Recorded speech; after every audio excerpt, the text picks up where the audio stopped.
କ୍ଷୁଦ୍ର ଗଳ୍ପ ତିନିଟା ଜିନିଷ। ସେଦିନ ପୁରୁଣା ଆଟାଚିଟାରେ ଅସରପା ବସ୍ତି କରିଥିବା ଦେଖି ପତ୍ନୀକୁ କହିଲି ସେସବୁ ଝାଡ଼ଝୁଡ଼ା କରିଦେବା ପାଇଁ। ପତ୍ନୀ ସେସବୁ ସଫା କରୁଥିବା ବେଳେ ମୋ ପୁରୁଣା ନଥିପତ୍ର ଭିତରୁ ଚିଠି ଖଣ୍ଡେ ପାଇଲେ। ଆଉ ଚିଠିଟି ଥିଲା 16 ବର୍ଷ ତଳର ମୋ ପ୍ରେମିକାମାନଙ୍କ ମଧ୍ୟରୁ ଜଣକର।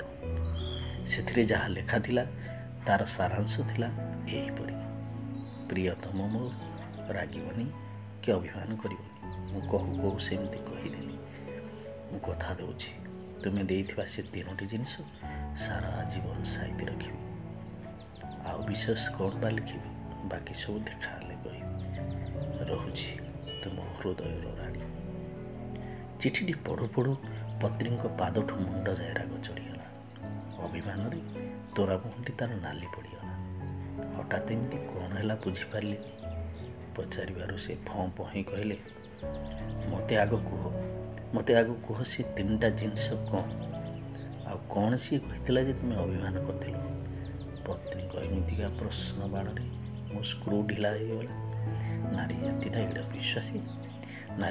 ଏଡ଼େ ଅବିଶ୍ୱାସୀ ଯେ 50 ବର୍ଷର କଥାକୁ ଘାଣ୍ଟି ପକାଇ ଜୀବନଟାକୁ ଅଳିଆ କରି ପକାଉଛନ୍ତି। କହିଲି, ଏତେ ବର୍ଷର କଥାକୁ ନେଇ ତୁମେ ଏତେ ସିରିୟସ୍ କିଆଁ? ସେ କିନ୍ତୁ ନଛୋଡ଼ ବନ୍ଧା। ଏକ ଜିଦ୍, ସେ ଜିନିଷ ତିନିଟା କ'ଣ ଜାଣିବା ପାଇଁ। କିଛି ବାଟ ନ ପାଇ ଶେଷରେ କହିବାକୁ ବାଧ୍ୟ ହେଲି।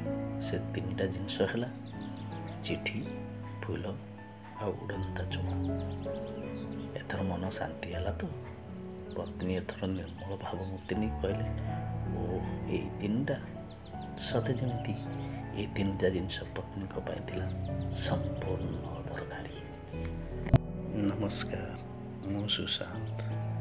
କିଛି ବର୍ଷ ତଳେ ଧରିତ୍ରୀର ସୃଜନ ପୃଷ୍ଠାରେ ପ୍ରକାଶିତ ମୋର ଏହି କ୍ଷୁଦ୍ର ଗଳ୍ପ ଯଦି ଆପଣମାନଙ୍କୁ ଖୁସିର ଖୋରାକ ଦେଇଥାଏ, ତାହେଲେ ମୋ ଗଳ୍ପ ମୋ କବିତା ଚ୍ୟାନେଲକୁ ସବସ୍କ୍ରାଇବ୍ କରନ୍ତୁ। ମୋର ସବୁ ଭିଡ଼ିଓକୁ ସେୟାର କରନ୍ତୁ। ନମସ୍କାର।